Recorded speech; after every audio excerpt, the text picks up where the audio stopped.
I'm going to do a quick tutorial on Mathia of what I've been using. There's much more to it, and I don't know all of it. So I do log into my class link, and I search it, or you can find it. It looks like a blue CL. But this is how I access it. Now, I already logged in, or it's already logged into mine. So there's a couple different things that you can look at. So you can do the teacher's toolkit and go in here. And then I'll show you how to do the reports as well, but I'll kind of walk through the teacher toolkit. So you can kind of see your rosters here with all of your students. These are the two that I use, so I can view the class. And this shows you what is unlocked and who has completed it. So the pilot that I did was the composing and decomposing. So if there's a check mark, this shows that the student has completed it. The green open book means that that's what they're currently in, and then the rest are locked. So as they work through Mathia, these will turn green. So it's in a sequence. So this one right here, the pre-launch protocol, which is how to navigate Mathia, those have been completed, and all of these were locked before these had been completed. So that is what, then it opened up the next module, which was composing and decomposing. And then once they would finish this, then it would go to two relating quantities. So you can kind of do, this is an overview of the class. I don't really have to do anything with this. It gives you your roster, and then it gives you the sequence. So if you wanted to quickly look at the sequence here, what the pre-launch protocol is, what is within that module, and then same thing here. So with the pilot that I did the first one. So we did writing equivalent expressions using the distributive property, the common factors and common multiples, and then the least common multiple by greatest common factor. But again, you can drop these down to kind of see what each of those has within that module. So that gives you the sequencing for that. Trying to think what else I can do. So there's also Live Lab that you can look at, which is really cool. It's a great tool because while your kids are working on it, so if you were doing this in class, then you can watch your students where to intervene. So if they're doing well and they're not using their hints, if they're not using their or making mistakes and getting hints, or if they're taking a long time, it'll show up in your reports as an orange. And I'll show you that in just a second. So I'm going to go to Live Lab right now. So to get there, we hit this right here. They called it the waffle. So if we click here, I can go to Live Lab, which is right there. You're going to have to leave this to get there, but that's fine. You can always go back. So it opens like this, and you would just hit the get started, and then you would pick your classes that you wanted to monitor. So I'll just pick one of them and then go live. So this shows me that these two students are currently offline. So it's not going to show me anything. This is the time. And then this is the activity level that they're like what they're doing. So this just, I wish it was live right now so you could see it, but as the kids are working, it gives you what they're doing well and what they're not doing well. So if there's something that it'll pop up and say, this kid needs intervention, it'll be an orange or a warning. So this is Live Lab. This would be something to utilize, like if you were doing intervention or you wanted your students to work in class and you were monitoring them. So if they needed intervention, it'll say recommended intervention. You can stop them on the Mathia so that they're not just constantly clicking and making more errors, and you can intervene, clarify, and then they can continue.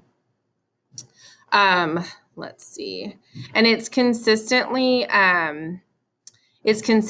updating, so it's pretty accurate. I think it has a few, like a 30-second lag time, they said, but for the most part, it's very consistent. So let's go back here. Wanted to also show you the reports. And then I also want to show you how you can see what is as the students are working the questions, because before I assigned this, I went through and looked at the questions and worked them out. So in case they had questions, I was able to do that. And to get to the questions in each module, you're going to go to your waffle menu right here and go to Content Browser.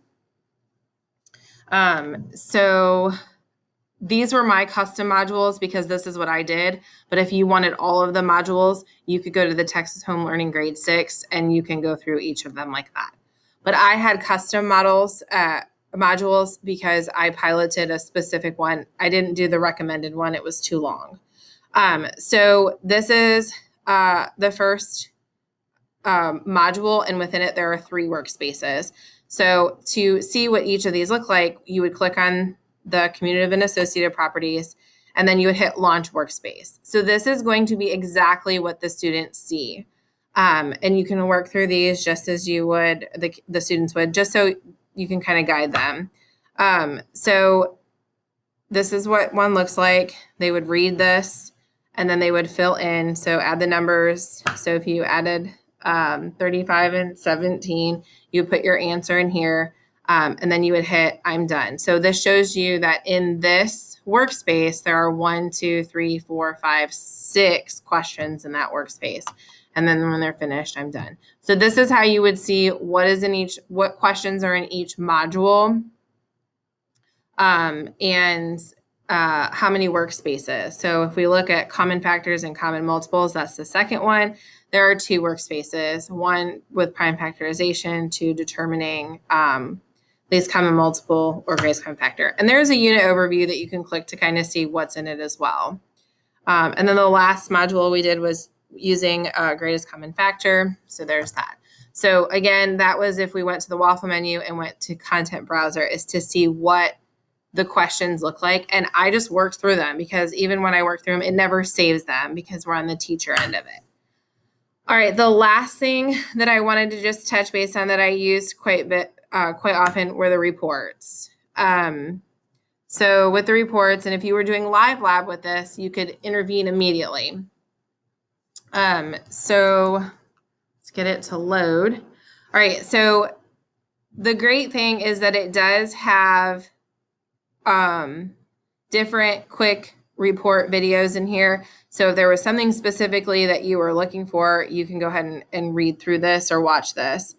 And so one of the ones that I wasn't sure of that I just contacted Carnegie about was the APLSE report, but this is an insight into the overall progress of students as well as the projected end of year progress.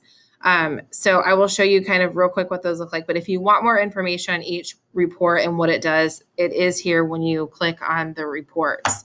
So I'm going to go ahead and I'm going to select a class right here and I'm going to hit go. So this is what I was talking about. This is so powerful. So this shows right here that unit 1, which is the pre-launch. So green means that they've completed it and it's good. So green is good. If it's blue, it's in progress. So you can see for this student right here, she's in unit 2 and it's in progress. Incomplete is yellow, and then remediation suggested. So this student right here, I can go ahead and kind of click right here, and I know that in the unit 2, the common factors and common multiples, workspace 1, prime factorization, that's where he had trouble. He completed 25 questions, and he has not mastered this.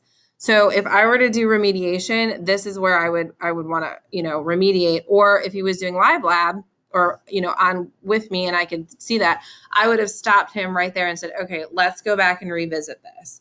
You could also pull this information too, like I did, and I utilized this to help me build my lessons within the pilot as well.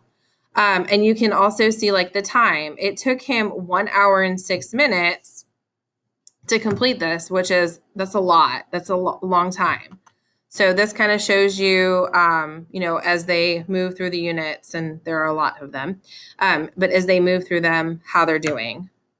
So then you can click on session at the top, and this is just a group summary.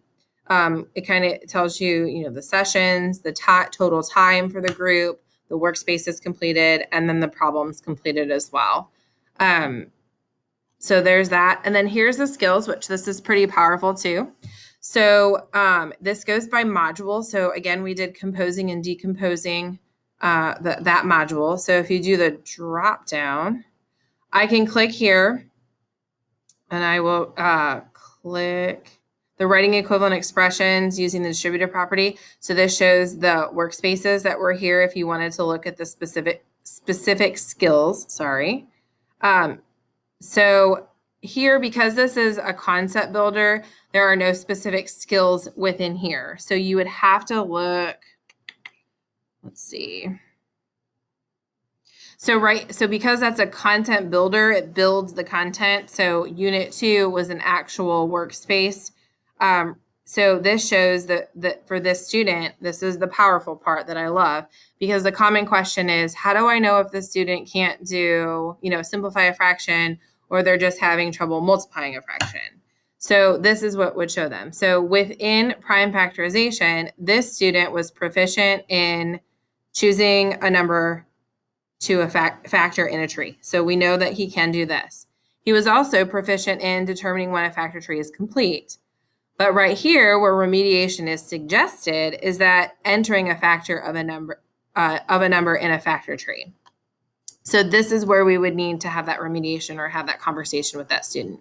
And then again, identifying a prime number in the factor tree, proficient. And so it goes on through what the standards or the skills that they did in that lesson. So same thing here. So right here, we have a little bit right here, calculate the greatest common factor. It was near proficient. So he needs a little bit of work right there.